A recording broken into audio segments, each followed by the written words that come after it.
What is going on, everybody? We are here to talk about the movie Holland. Justin is a black box right now, but hopefully he shows up on camera eventually. How are you guys doing? Good. You know what though? I'm being honest. I don't know how I feel after watching that movie. Okay, like I'm getting right into it. Black box, Justin or no? Like that movie was weird. It like for good or bad, that movie left an impression on me. Like that is all I can say. Like oh man, I cannot wait to get into it with you guys about this fucking movie. I have a lot of thoughts. I'm not. Yeah. Okay, good. Because I'm like, I've been talking to people about this movie all day. I've been talking to anybody who will listen about this movie and how freaking weird it was. It was definitely weird. But then I missed a lot by missing the first 15 minutes. Same. I don't think you did. Too. Yeah. No. Because like the first half of the movie is like a really bad experience. Yeah. Like that's my thought too. Is like the first 45 minutes is a bad movie, and then it gets really good. Like right. It gets to a point where things are happening. I don't know if I'd say it gets really good. Fair. Yeah. But yeah. In the grand perspective of that movie, it's way better than it was. Yeah, for sure. But oh my goodness, all right. My first thought is that Nicole Kidman is not capable of expressing emotion through her face anymore, and that added something to the movie. Yeah. What do you guys think? She definitely right.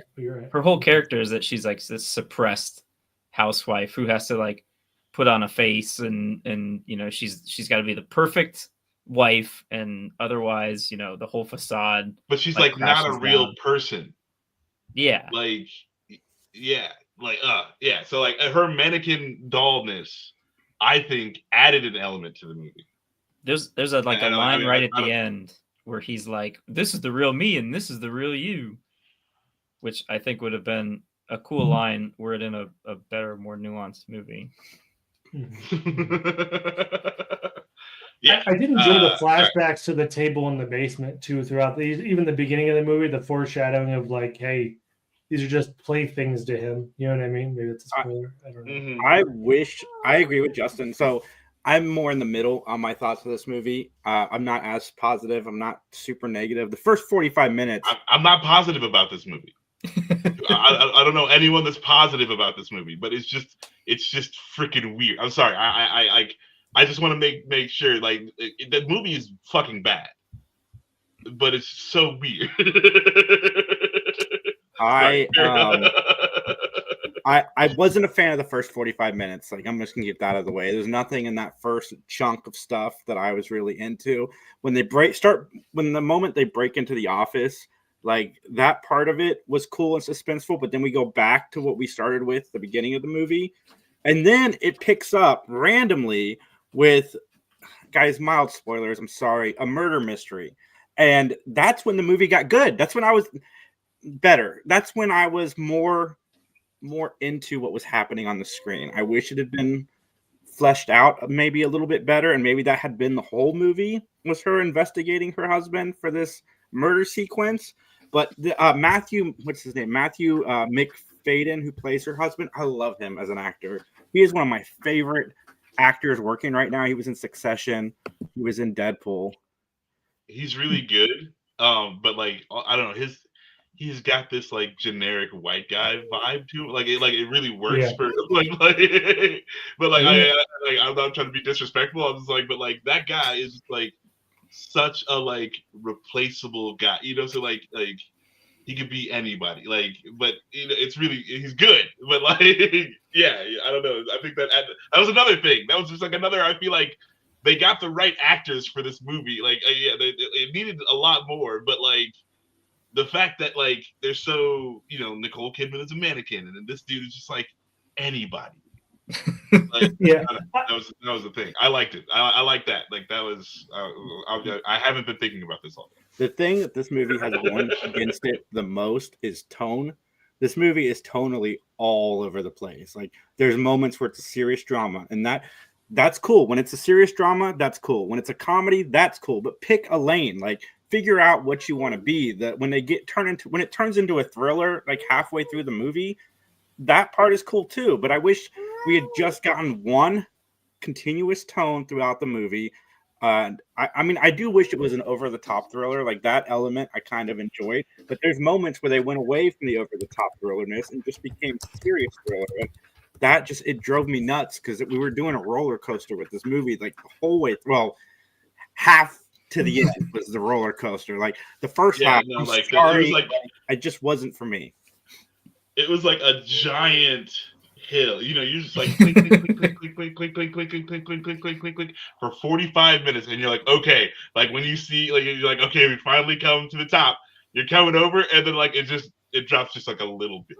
Yeah, it's like a. Like you're expecting this giant drop, and then it's just like, bloop, and then like bloop, it'll just bloop you all the way down, like very casually, very slowly, and it's a roller coaster ride of mediocrity. It's really weird sitting next to your mom and Nicole Kidman fingering herself on screen. I believe that. I mean, like, come on, we're all adults. Yeah. We're all adults. I thought this movie was PG-13 for the first like while, because like they drop an F-bomb really early, and then it gets like really like chill with like the material. Where I was like, oh, did they use their one F word like that early for that? Like okay, and then like the last 30 minutes is like, oh, and we're gonna backload it with all the rated R stuff. We're like, oh, okay. Nicole Kidman's character is the only one that was mildly consistent throughout this movie as being like that character. Like even her boyfriend, was his name Dave? Dave, yeah. He was also the guy that was a character that was all over the place. Like he was timid and shy, and then just suddenly he's like this badass like guy that's tracking down her husband. Yeah, and they hinted like he might have some sort of past or something, and he's got that gun, so you know. Yeah, what's up with that? Randomly digs up. Yeah. Like I said, that would have been an emotional. Like his emotional range was so like small that it was hard to tell what he was feeling. It was just like you're getting the same angry and happy. We're all the same tone. Like you know what I mean? Like it was, it's hard. Yeah. It's hard. And then you just get a random DMX song in the middle of the movie. Like I was like, "This whiplash." I was like, "What?" Yeah. And then, it's like whenever they did a little comedy thing, it was just like at the wrong time, and it wasn't the right joke, you know. Like I turned to Max, I was like, "That's Jason as a child." Yeah. What drove me nuts about that sequence, and obviously you guys didn't drive you crazy, is we're watching a rated R movie, but they gave us the edited DMX song because it's the child listening to it. They're not going to give the child the rated X song. I had uncensored music when I was a not child. in Holland, Michigan, Jason. Even my parents would beat me if I was listening to that at a young age. Those people will get clogged. They'll do a clog dance on their children if they're listening to the. Yeah, no, it's not good. No explicit lyrics for you, sir.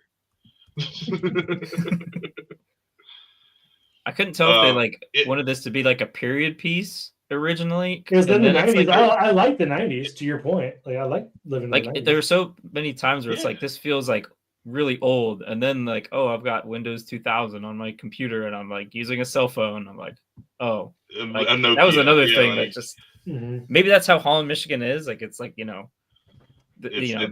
modern cool. I'm seeing pictures. The time is like the town is like stuck in time or something. I don't know. I've never been there. Well, I have a lot of friends that go because live so close, and I've heard it's really fun.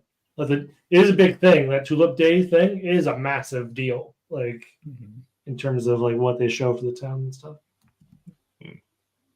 Yeah, I think we should have gotten more backstory of Dave, maybe more fleshed outness of the husband story, because that kind of comes out of nowhere. I did like the fact that there was I don't want to give too much of this movie away in case people want to see it, but like there's an obvious like thing that he's doing at his house for each one of the people he's killed, and I liked that element of it being part of his train set. Yeah. Like I thought that was cool. You said you didn't want to give it away, and then you just gave the whole thing away. It's hard not to talk about it without saying.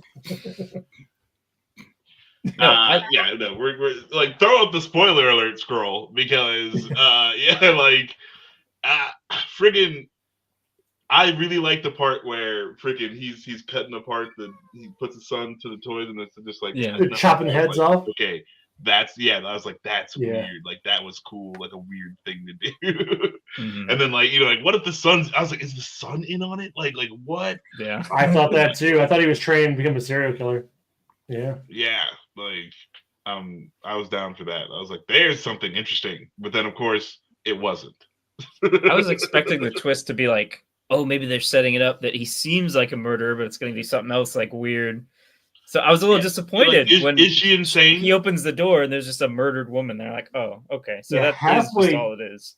Yeah, halfway through, I was expecting her to be the villain, like him to be like, fine, he's just weird. I thought maybe it would just be like with a case where he's just a weird dude, not doing anything wrong, but she was the one cheating. She was the one like doing all this stuff, and all of a sudden we're following this lady around doing awful stuff. That's where I thought we were going, but nope. Yeah, like what if he was just like buying like a rare train, for his just like, a weirdo. He's just a weirdo. That's what I was saying. Oh my goodness, that would have been good. That would have been fine. And I just looked to see if there was a book adaptation. It is not, because everything just felt rushed. Like even at the end of the movie where the son turns against the dad, like what did the dad do to make the son suddenly doubt him? Like there was nothing in this movie for the son to just suddenly be afraid of his father. Yeah. To that extent. His mom being covered in blood, but right? Didn't she? The son blood was on her? freaked out, but it felt like the son maybe had some like cut scenes or something, because he's like not in it for a bunch of the movie, and then he's just suddenly back for his tulip dance. Right. Yeah. I think this is a bad edit also.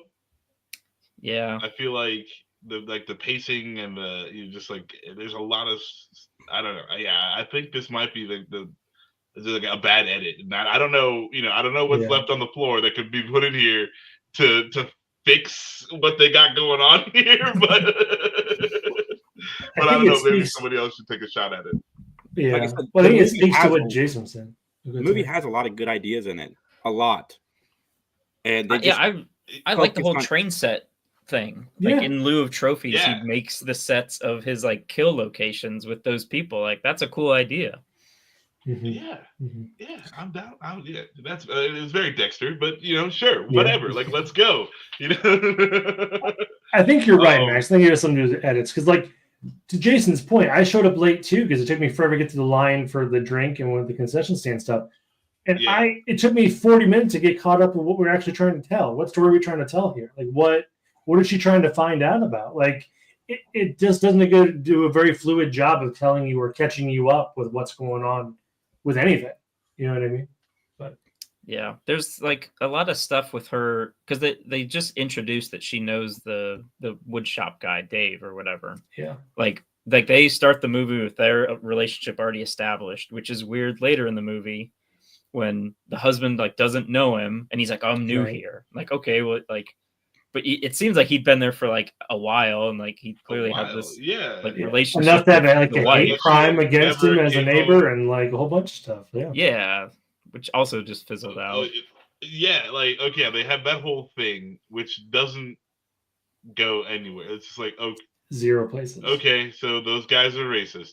Great. Yeah. Like that's you showed the kid that you cared about him and he came to your house and fucked up your house. Like, what? Okay, that sucks. I don't know. Nothing even really go anywhere because they hint at that kid's dad abusing him, but that story just cuts off in that truck sequence. Yeah, right after the random acts of racism. Like it's just like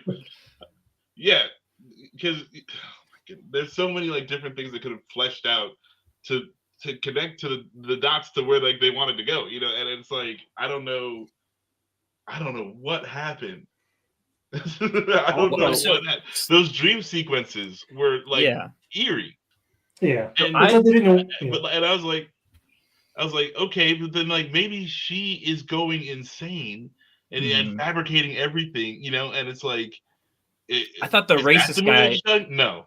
The racist guy was gonna like see them making out, and then like, we can't let him tell my husband. We have to stop him, and then like accidentally kill him and the kid or something. Like that would have been. Oh man, wild. Yes, yes. I'm so. It's like how you know. It's like okay, who was in the room that said this is okay? If we're just talking about it for 7 minutes and the story is already better, like everything is better. Even when Dave walks in on him killing him, they make a point to show Dave touching the wall with the blood, and that also doesn't go anywhere. Like the person in me that watches murder mysteries all the time, I'm like, yeah, that Dave's gonna get blamed for all the murders. Like that's what's gonna happen. Yeah. And he's like burning the clothes and like the evidence. It's like instead of just like calling the police, like, hey. He did nothing wrong. Like I don't know why he wasn't just like, "Hey, this guy's murdering people." Well, no. In that case, as a brown person in America, you don't want to show up at the bloody crime scene. Little fucking white lady. An anonymous note of a murdered lady. All right, like I'm gonna just let you know, like they're gonna have to find me too. Okay, like I didn't do anything wrong, but the burden of proof is on you. You're gonna have to find me. Because I'm not sticking around for no trigger happy cow to solve the case right now. You know, like especially like out there in the woods whenever they were hanging out. Oh yeah, no, it's not a good look. So I gotta say I'm with him for at least getting out of there and trying to destroy as much evidence as possible. Fair. Don't destroy evidence. It's bad. Don't do that. So, guys, what do you rate this out of 5? I give it like a 2. I mean, like, if I would have paid money for this movie, I would be upset that I watched it. But being that I got to watch it for free, and it's like, because even if it's going to be out on Prime, right? In a week. Yeah, it comes out tomorrow. Oh, tomorrow. So it's coming out tomorrow on Prime. If paying for Prime and watching this movie might upset me. Because that means I paid for it. But watching it for free and just experiencing the oddness is something. Now the movie's not good. Like as a movie, it gets like a 2 out of 5, maybe like a 1.5 out of 5. But like, no, we'll give it a 2. 2's fine. But like, as an experience, again, and this is only, I guess, if you get to watch it for free, is the only thing I can say. So it's like, go over to your friend's house, use their Prime, watch the movie. And it's just weird. It's so that gets like a 5 out of, not a 5 out of 5, like a 3 out of 5. Like just the experience of this movie and its weirdness. But I wouldn't recommend it. But if you watch it for free, it's weird. Come talk to me about it.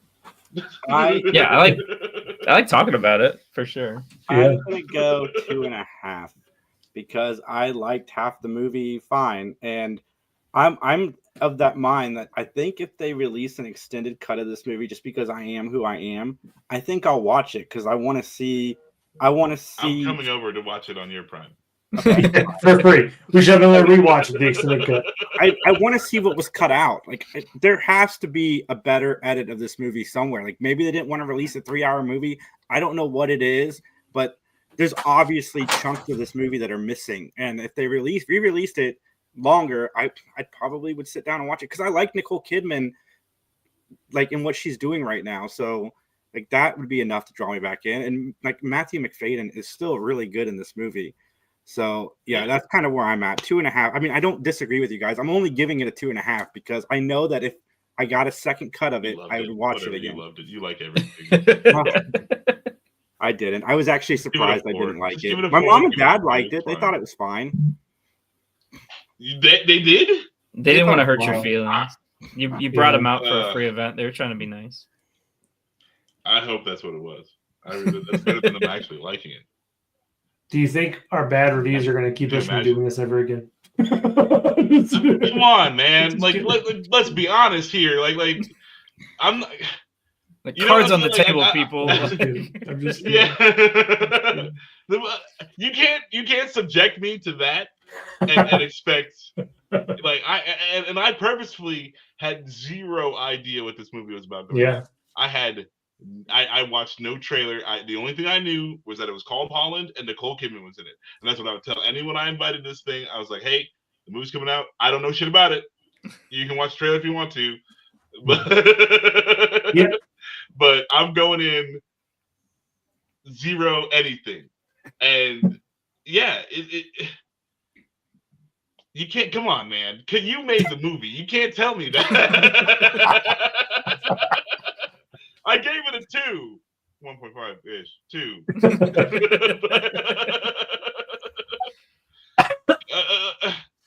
It's not. I feel like I'm being fair here. I just wanted to talk about it. No, it's. What do you give it? Oh, it's not a good movie. I would say the first 45 minutes, I would give it like a half a star to a 1. And then everything else is kind of a 2. I could see a 2.5, 2. Like I could live in that world of like, hey, it has a coherent thought. Like post that first murder that you see on screen, it becomes an actual movie, in my opinion, in terms of a linear thing. But it is not a good film. I'm sorry. But yeah, go into it with having already paid for Prime for like the free shipping and the other stuff that you get with Prime. But it's rough. It's a rough watch. Yeah, it's weird. It's a weird movie. I think that's my biggest problem with it. It made me uncomfortable. The first 45 minutes made me feel like a weird way about that movie. Like just sitting there and watching them have weird interactions. I was like, I don't. It's like a Fargo sort of deal, but bad. Yeah. So my initial, because the only other thing I knew, because I read like the short synopsis was like something about a double life. I thought it was going to be like her husband was gay, and he was gay with the school teacher. I thought that too because of the underwear. Yeah, like the underwear, and he's like, "Oh, I'm missing an earring." Like, "Oh, this dude's trying on his wife's jewelry or whatever," and the guy's like, "Oh, I've had run-ins with the law."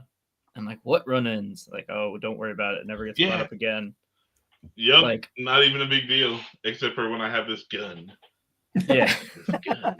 I was like, okay, that'd be. But then, like I said, like, your husband's a secret killer is kind of a played out trope. Like, I've seen that movie before. Like, do something else. But I mean, like, or commit to it. You know, like. Because like it's just like, oh, he's a killer, then like the fight happens, you know, like it's and then 20 minutes goes by of them like running around and not like it's and then another fight. Also, can we get like super spoilers? The last scene you see of Dave is him with like a head wound, and then he just disappears. Like, is he walking around trauma, like with concussed, like walking around Holland, Michigan, or did he just never exist? I don't understand. Because the end makes it ambiguous as to whether he existed, and there's nothing about this movie that even led to that. Yeah, because he has interactions with other people without Nicole Kidman present, so it's not like that. It's not he like was a teacher. But the final line of the movie is he got his eyes checked. He talked to the receptionist. You know, like he had a whole hate crime. He went to. I mean, it's not happening to her. The hate crime. I don't know. Yeah, I mean, like he called Child Protective Services. Like things happened because he was, Yeah. And then he just dissolves at the last scene. Like, what happened? They even have like the little, like the railroad model figure. Like one of them disappears. Like, is that the husband disappearing? Is that Dave disappearing? Like, right. Like, was this all even real? Like, fuck you. That's an awful like final line. Like when you haven't even floated that idea that like maybe none of this is real. Like you have a couple of dream sequences and that's nothing of that was earned. Yeah. and like that's what I thought this was gonna be at the beginning. I was like, this is her fever dream or something. Like or she's gone insane and this is like her reality, her new reality. And it's the husband then again, like, with the dolls. No, that's not it.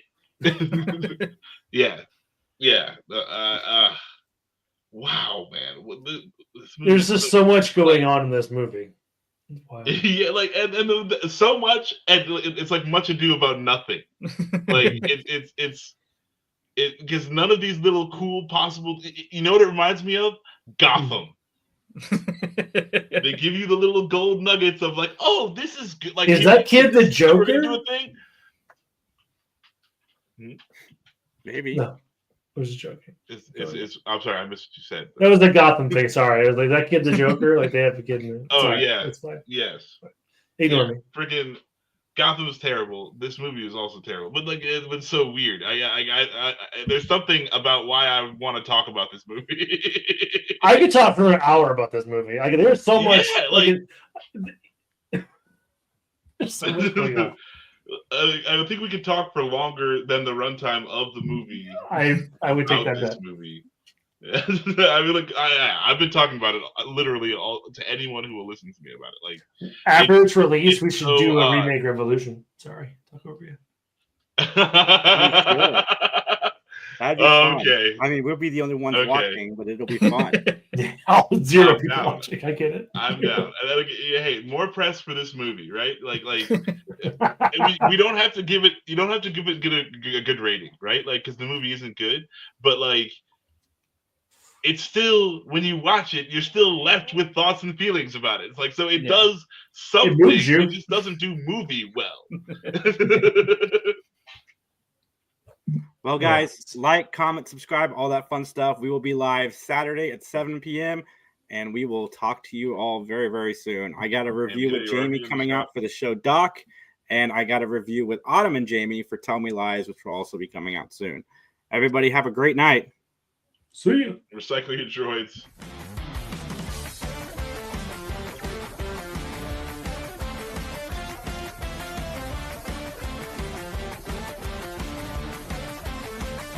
And that snotty little kid, like, I did not act like that when I, like... Oh, you did. You did. No. Call up my dad at work because my mom said so. No.